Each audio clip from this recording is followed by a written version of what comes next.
Dios le bendiga, hermano.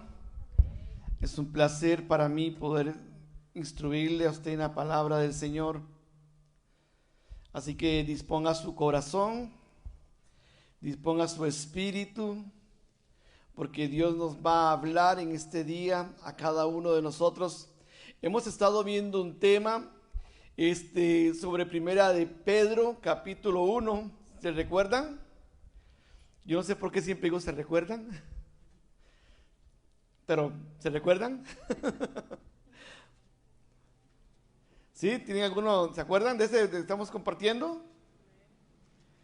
Bien, entonces, hemos estado viendo la carta de Primera de Pedro porque para conocer un poquito más el trasfondo de la carta, hemos estado hablando, de quién la escribió, en qué momento la escribió, para quién la escribió, para los despatriados, la gente que estaba fuera de Jerusalén, gente que había salido de su patria, y ahí fuimos desarrollándolo un poquito más y más y más, hasta llegar vamos por el capítulo 5, vamos a pasar al capítulo 6 en adelante. Vamos a repasar un poquito con lo que finalizamos la semana pasada. Estábamos compartiendo sobre mediante la fe. Eso estaba en el versículo 5. Vamos a ir al versículo 5 entonces. ¿Qué le parece si va conmigo a su Biblia? Al versículo 5 del capítulo 1. Qué importante, hermano, es tener a Dios en el corazón. Es lo más importante para nosotros. Y creerle a Dios también, porque podemos venir a la iglesia, pero si no le creemos a Dios, nuestra fe es una fe muerta, una fe inútil, una fe que no nos sirve. Tenemos que creer a lo que Él dice en su palabra para nosotros y guiarnos por lo que Él dice en su palabra, sus consejos, sus exhortaciones. No todo el tiempo lo que leemos en la Biblia nos va a gustar, no todo el tiempo va a ser de nuestro agrado, no todo el tiempo va a ser algo que va a endulzar nuestros oídos. Muchas veces nos va a lastimar, muchas veces nos va a exhortar, muchas veces nos va a corregir, porque la voluntad de Dios es perfeccionarnos a nosotros los santos para la obra del ministerio, para que nosotros estemos capacitados para toda buena obra. Entonces es necesario que usted y yo seamos ejercitados, y muchas veces en ese trato de ejercitación vamos a tener momentos que nos va a doler algún músculo espiritual, que nos vamos a fracturar alguna pierna espiritual, que vamos a tener alguna caída que nos va a doler y vamos a decir, ay, eso dolió. Pero lo que Dios quiere es que usted y yo crezcamos, que nos desarrollemos, y no podemos desarrollarnos si no nos somos afectados por eso que estamos haciendo. Entonces, por eso es importante lo que Jesús dijo, que en el mundo tendremos aflicciones. Las aflicciones no son malas, las aflicciones no te van a dañar. Las aflicciones te van a hacer crecer, te van a formar, me van a formar, nos van a hacer carácter en nosotros.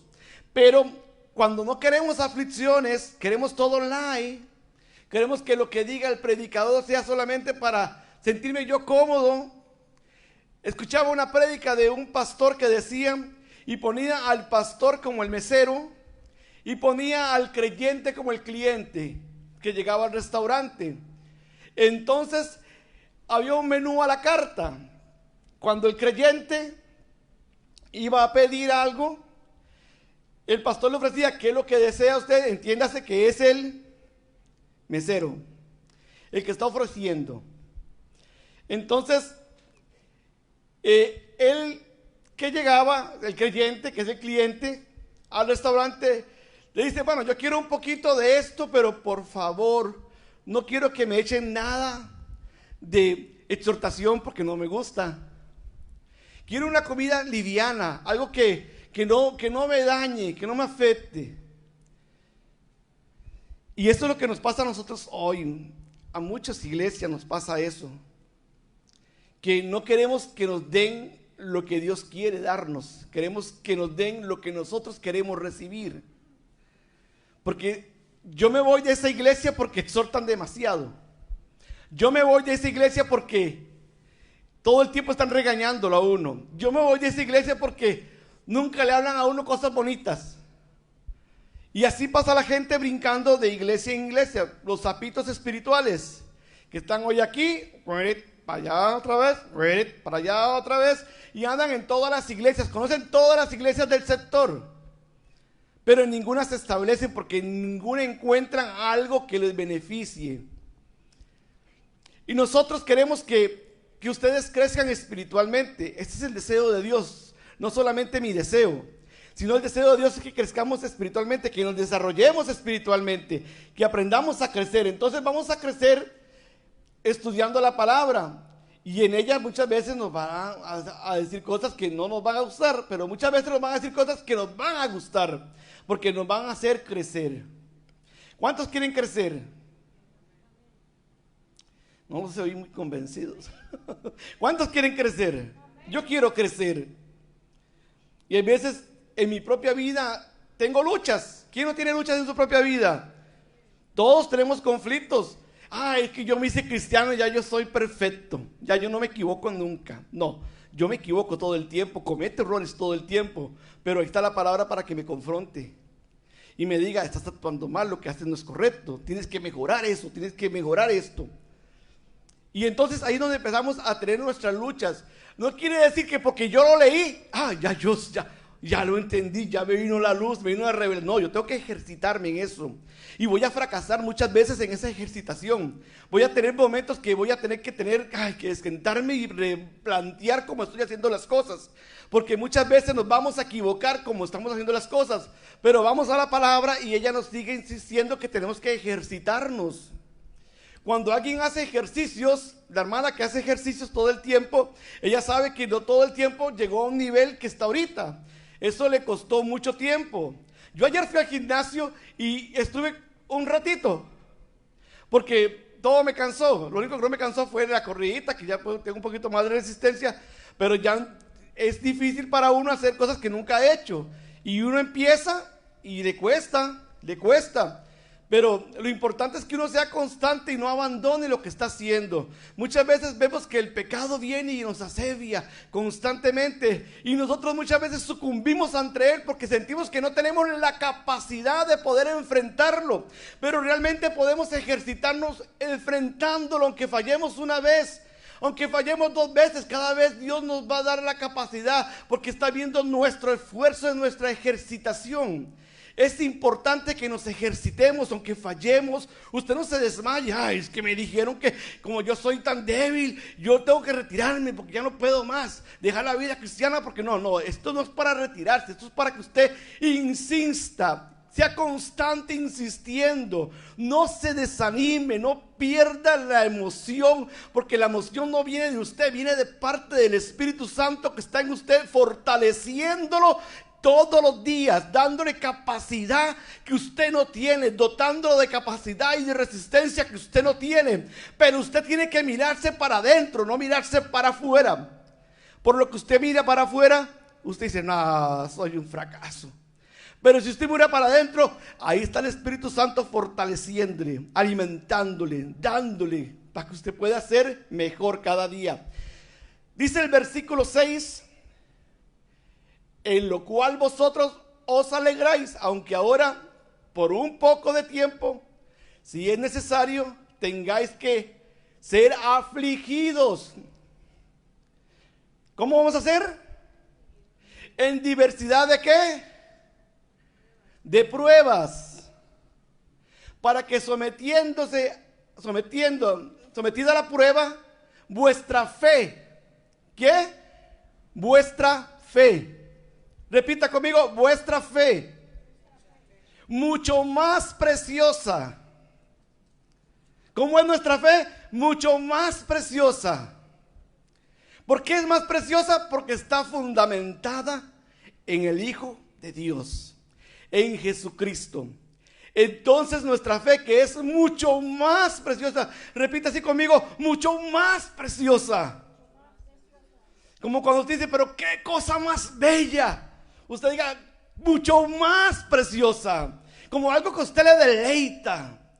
Es mucho más preciosa que el oro, el cual, aunque perecedero, se prueba con fuego.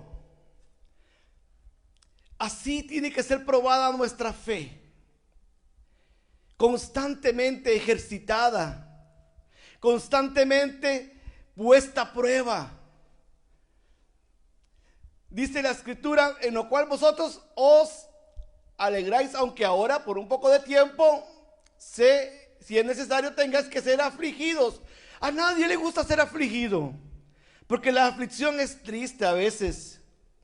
Enfrentarnos a nuestras personalidades como somos. Venimos de un mundo del cual Dios nos trasladó, de un mundo en el cual dice la escritura que estaba viciado, de un mundo donde nos deleitábamos en los deleites de nuestra carne, de un mundo donde todo estaba bajo las manos del maligno, de un mundo donde el pecado está a la diestra y a siniestra, y hemos sido trasladados al reino de Dios.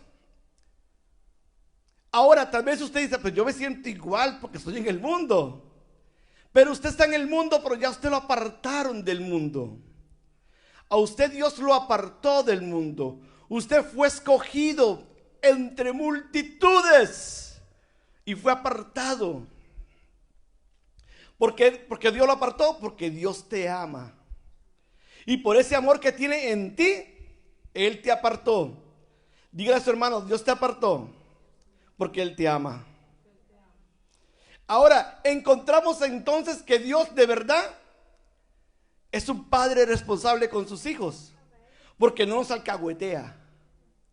Él como padre nos va a enseñar que tenemos que ser afligidos para valorar lo que nos va a dar. No es que nos va a desechar, Él no nos va a desechar, Él nos va a instruir. Pero en nuestra instrucción, cuando usted va a la escuela, yo no sé cuántos fueron a la escuela aquí, yo creo que todos, ¿verdad? Cuando yo iba a la escuela, tenía un maestro que era bien groserito, pero es que yo era muy distraído. Yo a veces sentía, una tiza que tiraban, a veces, un borrador que pegaban en el escritorio, y era el maestro. Para que pusiera atención me aventaba. Porque yo me distraía muy fácil. Yo era como mi hijo Brian. Yo miraba una mosca y yo la perseguía en todo el aula. O si no, me ponía a dibujar. Porque era como una afición para mí dibujar cuando estaba más joven. Y todo el tiempo me pasaban regañando los maestros. A mí me costó mucho el 6º grado. Me costó mucho y el maestro prácticamente me lo regaló. No sé si me hizo un bien o un daño, pero me lo regaló porque me costó mucho. Y ese año yo me esforcé mucho, porque yo quería pasar y él vio que yo me esforcé mucho. Aún así me costó mucho. Pero yo no entiende que en la vida, para alcanzar algo, no todo es fácil. Ni en el reino de Dios es fácil. Es que llegamos aquí y soplamos y hacemos bombitas y salen los billetes. No, no es así para un trabajo, no es así para la vida. La vida no es así. En la vida hay que aprender en la aflicción, aprender en medio de la prueba. ¿Cómo usted puede orar por sanidad si no está enfermo? Tiene que venir la enfermedad para que usted pueda ver el poder de Dios. ¿Cómo usted puede orar por necesidades si no están las necesidades? Tienen que haber necesidades para que usted se ejercite en esa oración. Nosotros no nacemos con todo. Dios no nos trajo a este mundo para que seamos solamente sus hijos y que ya Él nos va a dar todo lo que necesitamos. No, tenemos que ejercitarnos, hermanos. No es fácil la vida cristiana porque Jesús lo dijo. Jesús no dijo que era fácil. Tranquilos, yo ahora muero en la cruz y sus vidas son solucionadas. Les voy a dar todo lo que ustedes necesitan para que vivan tranquilos y los voy a alcahuetear en todo lo que ustedes ocupan. Dios no vino a alcahuetearnos, Dios vino a enseñarnos. Por eso Jesús dijo, en el mundo tendréis aflicción. Porque esas aflicciones iban a formar tu carácter, mi carácter. Ahora no quiere decir porque ya yo descubrí y lo leí, ya tengo la revelación. Ahora mi vida va a cambiar. No, tienes que ser ejercitado. Tienes que aprender. Tienes que ejercitarte y vas a fallar. Es una mala noticia, pero con una buena noticia, pero puedes lograrlo. Pero tienes que ejercitarte, tienes que estar ahí dándole constantemente. Aunque falles, no te desanimes. Aunque te sientas débil, no te desanimes. Porque Dios está ahí, ¿para qué? Para darte esa solución que tú necesitas en medio de esa aflicción.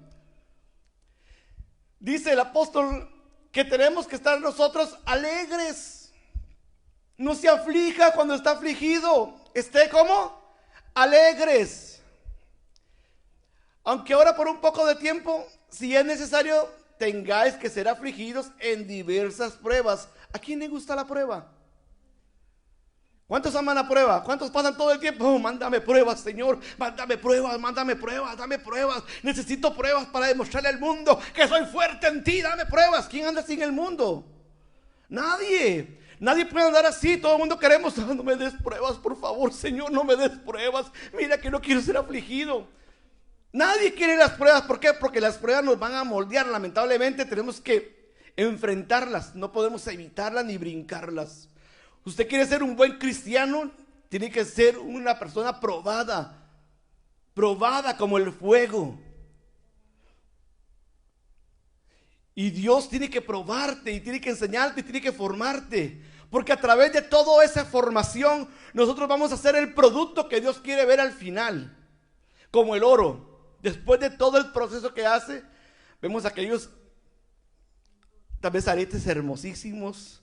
Vemos aquellos anillos increíbles, aquellos tallados de oro preciosos. Pero eso tuvo que pasar por un proceso. No llegó de un día para otro ahí. No, hermano, no es fácil la vida cristiana. No es fácil, entienda esto, no es fácil. No se meta en la cabeza que yo tengo que ser, feliz porque soy cristiano. Esto no es un circo para ser felices porque somos cristianos. Estamos alegres porque en la aflicción confiamos en Dios, que está en medio de toda la aflicción, porque Él venció al mundo. Yo creo que yo voy a lograr vencer esta aflicción, porque si Él venció y Él lo prometió que iba a estar conmigo todos los días del mundo en esta tierra, yo voy a creer que yo voy a atravesar eso y voy a vencer. ¿Cuántos son victoriosos aquí? ¿Cuántos son victoriosos?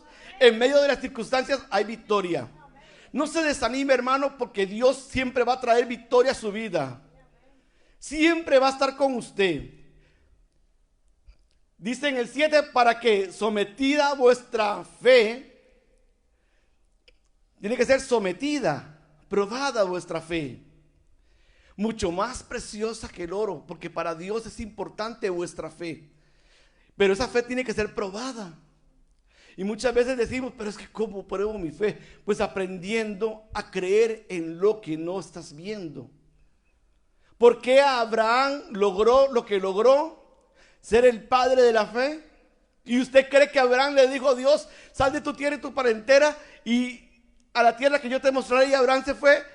Y en el camino no dudó Abraham. Abraham tuvo sus debilidades en el camino. Pero esas debilidades que él tuvo eran pruebas que tuvo, aflicciones que tuvo.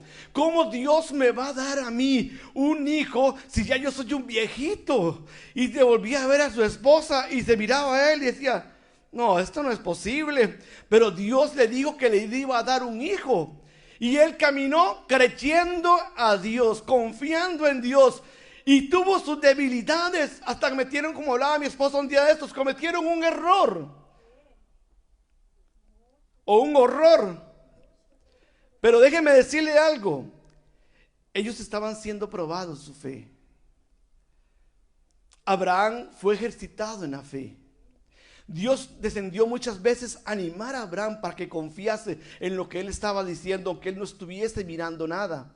Porque tener fe no es que yo vea las cosas materializadas. Tener fe es que creer en que hay una promesa para mi vida, que tal vez pueda ser que yo me voy a morir y nunca la voy a ver, pero mi corazón está totalmente convencido de que ese va a ser el punto de mi final. Y que yo voy a llegar ahí. Eso fue lo que le pasó a Abraham. Abraham no vio un montón de hijos. Ahí a miles costos vio solo uno. Bueno, dos. Pero uno de la promesa. Vio solo uno y murió. Murió Abraham.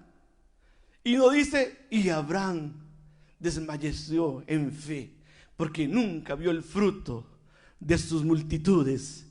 No. Abraham es un hombre de ejemplo de qué es la fe real. ¿Cuál es la fe real? No es aquella que usted va y dice, quiero un carro y va al concesionario y lo compra. Eso no es fe. Porque usted lo está comprando el carro. Usted trabajó para comprar el carro. Eso es una fe natural. Que usted sabe que por su esfuerzo usted va a comprar su carro. Pero una fe que es más allá de nuestra fe natural, que trasciende, que tiene que ser probada como el oro, es creer en esta vida cristiana, caminar, de que Dios me ha dotado a mí de un poder sobrenatural que yo no estoy viendo, que yo no estoy entendiendo, que yo no estoy comprendiendo, y yo tengo que caminar bajo ese poder, creyendo que ese poder está ahí, que ese poder camina conmigo, que me acompaña en todo lugar, que ese poder va donde yo vaya, y aunque yo no esté viendo nada, ahí está ese poder conmigo. Eso es la fe que es probada más que el oro. Esa es la fe que Dios llama que tenemos que nosotros tener hoy. Una fe más allá de nuestro entendimiento, como caminó Abraham.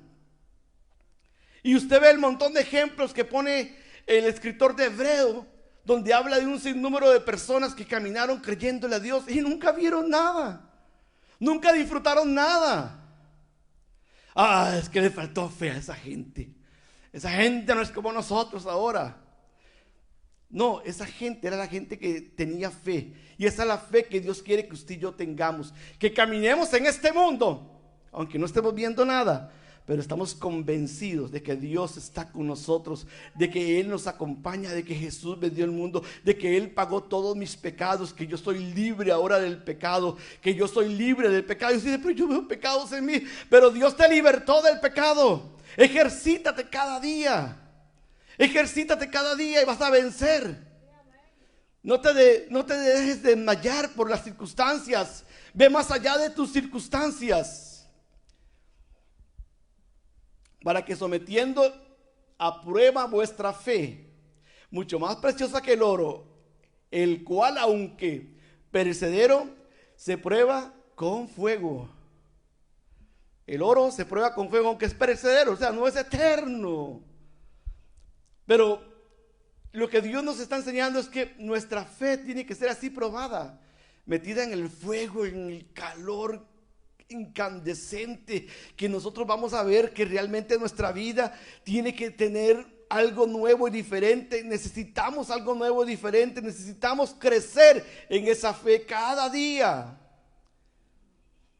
¿Cuántos quieren crecer en esa fe?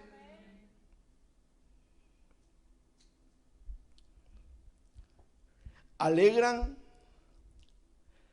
en una salvación. ¿Cuántos se alegran en una salvación tan grande como la que tienen? Yo me alegro mucho porque para mí es un gozo saber de que Dios, a pesar de todo lo que paso todo a diario, de mis errores, de mis horrores, de mis equivocaciones, Él sigue ayudándome cada día. Porque no soy perfecto, cometo muchos errores, cometo demasiados errores. Yo creo que a veces me abuso con los errores que cometo, pero Dios aún así no me desecha. Dios no me desecha. A mí no me importa si me desechan los demás. Dios a mí nunca me va a desechar, porque Él murió por mis pecados. Él no dijo, bueno, es que César se equivoca demasiado, Padre, por favor, quitémoslo de aquí. No, Él me ama igual. Y Él me ama igual, y Él se va a ir perfeccionando cada día en mi vida, porque tenemos que estar todo el tiempo luchando contra nuestras debilidades. No permita que sus debilidades sean un obstáculo para que usted crezca en Dios. Usted créale a Dios por lo que Él dice, no por lo que usted ve. No camine todo el tiempo viéndose en el espejo, porque lo que usted ve reflejado lo va a decepcionar. Pero camine viéndose en el espejo espiritual, lo que la Biblia dice. Ese es su espejo, y lo que la Biblia dice es lo que usted va a creer, porque es lo que usted le va a formar el carácter. Así que, aunque diga nuestra vida que nosotros no podemos, Dios dice, yo sí puedo en ustedes. Qué bueno es Dios. Aunque hay aflicciones por un poco de tiempo, tienes que ser afligido en diversas pruebas. Es importante eso, como le hablaba hace un instante. Afligidos o tentados. Dice Santiago 1:3, dice, sabiendo que la prueba de vuestra fe produce paciencia. O sea que la paciencia es parte del fruto del Espíritu, pero se produce a través de nuestras pruebas, a través de nuestras aflicciones. Yo puedo decir, soy un hombre de paciencia, porque he sido un hombre muy probado, he sido un hombre muy ejercitado, he sido una mujer muy ejercitada, he pasado por infinidad de cosas y ahora puedo decir que la paciencia es parte de mí, no es que va a venir sola. Oh Dios, dame paciencia, ay, la siento, soy paciente ya. No, no es así, esto no es un juego, esto es algo que se ejercita el espíritu, lo ejercita uno en el alma y el alma tiene que ser forjada en las manos del alfarero. Y aunque muchas veces ese pincel nos dé duro, nos moldee duro, Él está formando a nosotros esa paciencia que necesitamos para caminar de parte de Dios en esta vida. No es Dios quien tienta a nadie, Dios no va a tentar a nadie, pero las aflicciones van a venir siempre. Cuando alguno es tentado, no diga que es tentado de parte de Dios, porque Dios no tenta a nadie. Dios no puede ser tentado por el mal, ni Él tienta a nadie. Dice Santiago capítulo 1, versículo 13.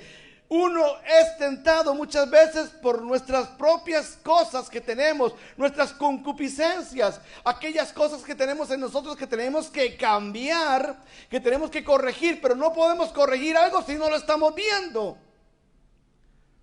Abraham se dio cuenta de que Ismael no era su hijo de la promesa porque Dios lo regañó. Él pensó que ese producto era, ay, ya tenemos el hijo de la promesa, ahora sí, Sara. Pero no era el hijo porque Dios se lo prometió a Sara y a Abraham. A él se los prometió. Así que Dios va a ser con nosotros así. Muchas veces nosotros vamos a querer ayudar a Dios. No trates de ayudar a Dios. Dios no ocupa que le ayudes. ¿Usted cree que Dios ocupa su ayuda? Ay, pobrecito Dios, voy a ayudarle un poquito. Seguro eso pensó Sara. Se miraba, yo soy viejita, Abraham está viejito, pero a él le dijo el Señor que le iba a dar un hijo. Ahí tengo a mi esclava, voy a ponérsela por delante para que le ayude. Y cometieron un error. Y nosotros muchas veces pensamos que es así como tenemos que movernos. Pero déjeme decirle algo, muchas veces nos movemos creyendo que es por fe. Y es que queremos ayudar a Dios. Y muchas veces nos metemos en camisa de 11 varas. No sé cómo ustedes dirán aquí. En mi país decimos camisa de 11 varas cuando nos metemos en un problemón grande con Dios muchas veces. ¿Por qué? Porque queremos hacer lo que Dios dice. Pues decimos, pues es que no vemos nada. No pasa nada. Y es que somos nosotros metiendo la mano donde Dios quiere hacer. Cuando Dios te va a decir algo, Él va a hacerlo. Solamente espera en Dios. Porque Dios es el que va a hacerlo. Dios no ocupa que nadie le ayude. Dígame una cosa, ¿Dios ocupó que alguien ayudara para que crucificaran a Jesús? ¿Para mandar a Jesús? No, es que dijeron por allá, María José, no, hagamos un niño porque yo leí que Dios ocupaba un niño, hagamos un niño usted y yo. No, Dios buscó el vientre, Dios proveyó, Dios dio a su hijo creció, fue a la cruz. Dios ocupó que alguien resucitara a Jesús. Él lo resucitó. Dios, pasado cientos de años atrás, había hablado sobre todo lo que su hijo iba a pasar. Dios nos demuestra que Él es absoluto en lo que Él dice. ¿Por qué? Porque Él escribió algo porque Él ya lo vio. Él fue hace tiempo y Él ya lo vio. Y como Él ya lo vio, sabía cómo iba a terminar. Entonces Él se regresó otra vez y empezó a construir lo que Él ya había visto que iba a hacer. Si Dios va a hacer algo contigo, Dios lo va a hacer. Aprendamos a esperar en Dios, aprendamos a ser pacientes en Dios. No nos desesperemos a hacer la voluntad de Dios. No sé cuánto pueda tardar. Nosotros vemos que cuando Dios llamó al apóstol Pablo, él se ve como, usted ve los hechos, usted ve que él se convirtió y está predicando, pero usted ve un poquito más, porque los hechos van contando cosas resumidas, van cortando años. No es que todo pasa así seguidito, en una semana. No, los hechos van cortando años. Es una historia como años cortados. Él estuvo 14 años en silencio. Estuvo 14 años en un proceso con Dios, hablando con Dios y con Jesús. Dios revelándole lo que Él iba a hacer. No fue que del día para otro ya él era el apóstol Pablo, no.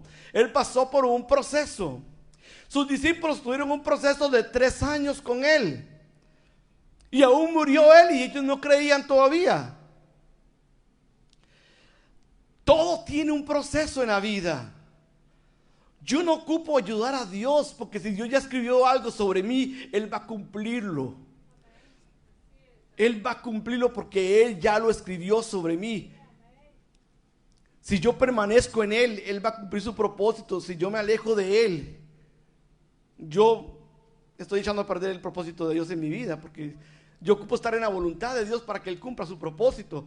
Ya si es algo que Dios realmente escribió fuertemente sobre mi vida, que yo va a ser algo revolucionario en todo el mundo, entonces Dios va a acercarme siempre y no va a permitir que yo me aparte, porque Él va a acercarme siempre y va a crear circunstancias, como crea con mucha gente, circunstancias cuando están lejos de Dios y no quieren hacer caso, como le pasó al profeta Jonás, que tenía un propósito y Dios lo guió a ese propósito. No importa lo que Jonás quería o lo que Jonás hacía, él siempre fue acercado a su propósito. Tenía que ir a Nínive a predicarle a aquella gente, y él no quería, y él se escapaba y hacía cosas que no tenía que hacer. Y sin embargo Dios siempre acomodó las circunstancias para que él fuera ¿a dónde? A Nínive a predicar, porque había un propósito marcado en la vida de Jonás. Igual con nuestra vida, si Dios tiene algo para nosotros, Él nos lo va a dar. Si nosotros nos alejamos de Dios, vamos a trazar el propósito, pero no vamos a dejar que se evite el propósito. Ese propósito siempre se va a cumplir. ¿Me está comprendiendo? ¿Sí? ¿Está conmigo? Tentados a dejar su fe en Jesucristo. Eso es lo que hace el enemigo muchas veces en nosotros. Él va a tentar todo el tiempo en nuestra vida para que nosotros dejemos de confiar en Jesús, que apartemos nuestra mirada de Dios. ¿A cuánto les ha pasado que dice que no pasa nada? Es que yo veo que no sucede nada. Y empiezan a flaquear y a flaquear. Y empezamos a ver otras cosas y empezamos a dejar que nos contamine nuestra vida con cosas que vemos. Y dejamos que se empiece a dañar nuestro espíritu.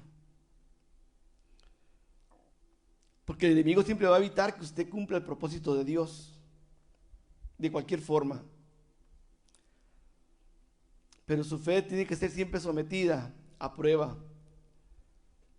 Porque para Dios es muy preciosa su fe. Así que usted siempre esté adelante con Dios. Y que el fuego nunca deje de llegar a su vida. Que el fuego lo pruebe todo el tiempo. Que el fuego forme su carácter. Que el fuego forme su estilo de vida. Su fe es más preciosa que el oro. El oro tiene que ser probado con fuego y quitar las impurezas. Dios usa la prueba para distinguir una fe verdadera y una fe superficial. La prueba es para eso. Ahí usted ve dónde va a ser su fe. Si realmente es poderosa o ocupa creer más en lo que Dios dice de Jesús y lo que Jesús puede hacer en su vida. Nuestra fe fundamental en la vida cristiana tiene que estar fundamentada en lo que Jesús hizo, porque ese es el primer paso para creer nosotros. ¿Qué tenemos que hacer para venir a ser cristianos? Creer en Jesús, dice la pastora Lea.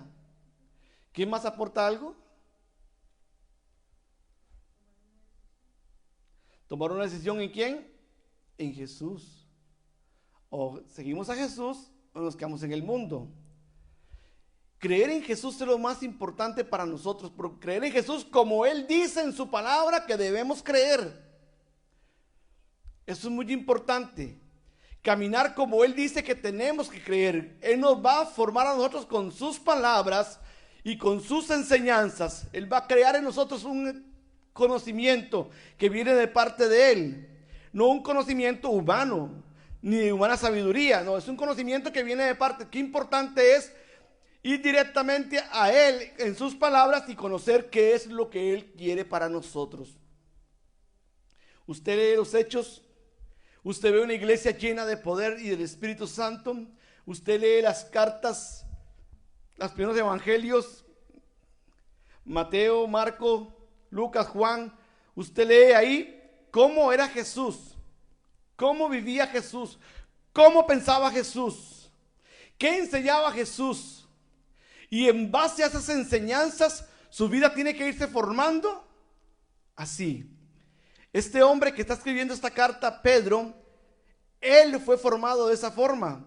Él transmite lo que Jesús le enseñó, lo que Jesús implantó en su corazón, lo que Jesús le dijo que tenía que enseñar él a otras personas.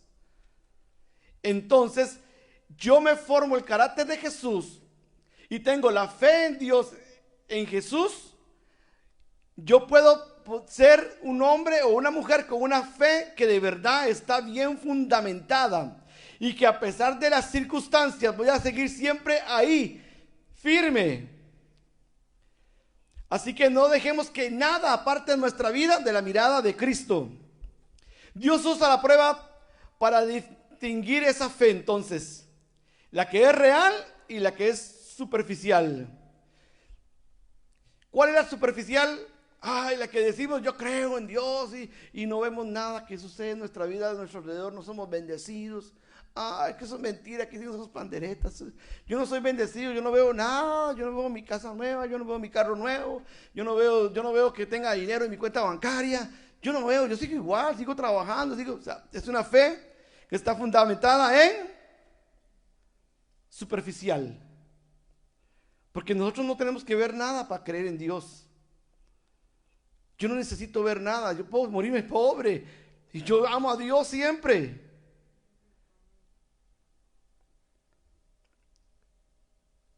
Usted puede estar sin plata y amar a Dios.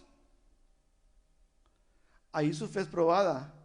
¿Qué hacemos con la gente que está en otros lugares donde son perseguidos, donde no pueden demostrar su fe, que los persiguen, que los matan, que los queman, que los matan, que los balean, que los vapulean antes de quemarlos? ¿Qué? ¿Ellos no tienen fe? ¿Ah?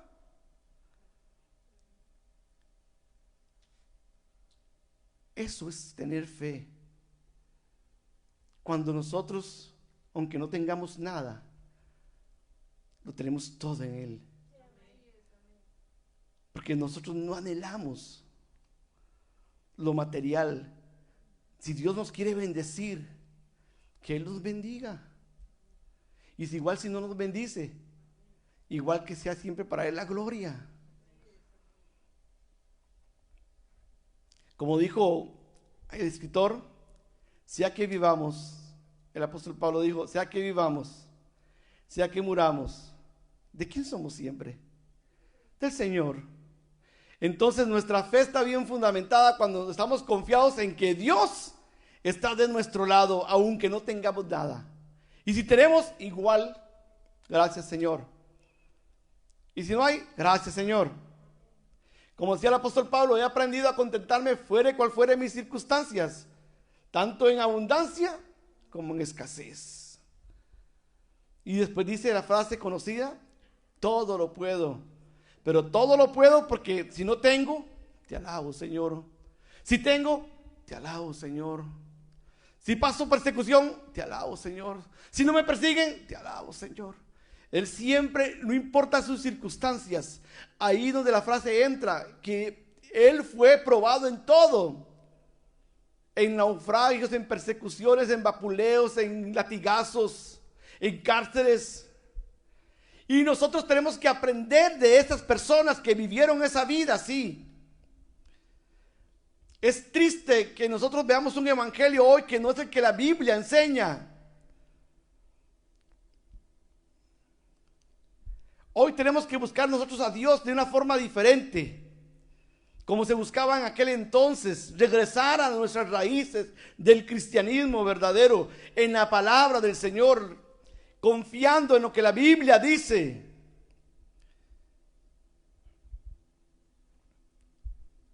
Su fe es más preciosa que el oro. Así es, ¿verdad? Su fe va a ser más preciosa que el oro. Dios usa la prueba para, como les dije, distinguir ¿Cuál de las dos es la verdadera? Job, en capítulo 23, en el verso 10 dice: mas él conoce mi camino, me probará y saldré como oro. Mas él conoce mi camino, me probará y saldré como oro. ¿Usted cree que no fue probado Job? ¿Ah? ¿Fue probado Job? Claro que Job fue probado, porque fue un hombre que le quitaron todo lo que tenía, todo lo que tenía. Su mujer le dijo: maldice a Dios y muérete ya. Y él dijo: Jehová dio, Jehová quitó. Aleluya. Entonces es un hombre que fue probado de verdad. ¿Usted ha sido probado así? Yo no he sido probado a ese nivel. Que nosotros por cualquier cosa estamos ya con aflicciones. Y esta gente que de verdad pasó aflicciones de verdad, se gozaban en Dios. Tenemos que ver esas personas para que nuestro carácter se forme. Qué importante, el resultado de su fe. Paciencia. Romanos 5:3 dice: y no solo esto, sino que también nos gloriamos en las tribulaciones, sabiendo que las tribulaciones producen paciencia. Así que cuando usted esté en medio de una tribulación, dígale: gracias, Señor, porque mi carácter está siendo formado. Gracias, Señor, te alabo y te bendigo, Señor, porque esto me va a hacer de gozo para mí, porque sé que tú estás produciendo paciencia en mí. Santiago capítulo 1, versículo 2 y 3 dice: hermanos míos, tener por sumo gozo cuando os halléis en diversas pruebas, sabiendo que la prueba de vuestra fe produce paciencia, para que seáis perfectos y cabales. Cabalito. Seas cabales, hermanos. Ya sé de dónde sacaron los salvadoreños cabales. Sin que os falte cosa alguna. Hermanos, uno lee esto y uno se da cuenta que de verdad ocupamos ser formados. Que no podemos evitar eso en nuestras vidas. Que no podemos evitar que nuestra vida sea formada. Y Dios quiere formarnos cada día. Él quiere formarnos y tenemos que meternos ahí para que nos forme.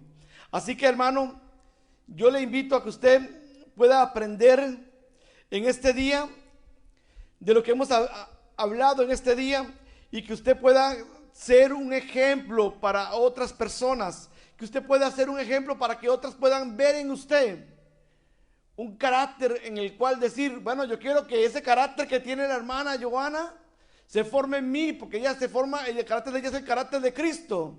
Y si ella imita a Cristo, yo quiero imitar el carácter que ella tiene también, que es el carácter de Cristo. El apóstol decía: ser imitadores de mí, como yo de Cristo. Así que tenemos que imitar una fe que es digna de imitación cuando viene del cielo.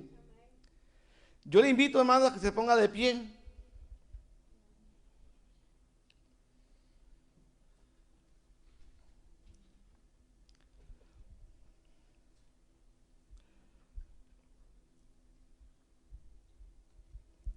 Estoy confundido con ahora. Sí, me acabo de dar cuenta. Yo, wow, ya tengo como 2 horas predicando, están cansados. Van a ser las 12 apenas, bueno, van a ser las 12. Pero espero que esta enseñanza les haya servido, que Dios les haya hablado y que sus vidas sean edificadas. Mi deseo en mi corazón es que usted sea edificado. Yo no quiero enseñarles cosas de mi vida porque los puedo defraudar. Les quiero enseñar cosas de la vida de Cristo, que Él es el modelo para nuestra vida. Así que, hermano, que la palabra de Dios que hoy hemos compartido en su vida sea una palabra del cielo, y que su vida cambie cambie para bien. Levante sus manos, cierre sus ojos. Dígale al Señor que tú necesitas esa fe real. Dile que necesitas de ti, de Él, que alimentes tu fe. Señor, tenemos una fe pobre, Dios. Alimenta nuestra fe, Señor. Ayúdanos a crecer en ti, Señor, a mirarte a ti, Dios. Enséñanos a morir a nosotros mismos, Señor. Si yo no muero a mí, Dios, si yo no muero a mí, Dios, yo nunca voy a poder crecer como tú quieres que yo crezca. Tenemos que morir cada día a nosotros mismos. Como dijo Jesús, tomad su cruz y seguidme. Tenemos que tomar nuestra cruz y seguir al Maestro y dejar todo aquello que nos afecta nuestra vida diaria atrás y crecer en Él. Y esto es una lucha de todos los días, hermano, y no desmaye en dejar de luchar, porque hay un grande galardón, porque nuestra fe va a crecer en Dios. No va a ser una fe superficial, no va a ser una fe normal, va a ser una fe sobrenatural, fundamentada en Cristo Jesús.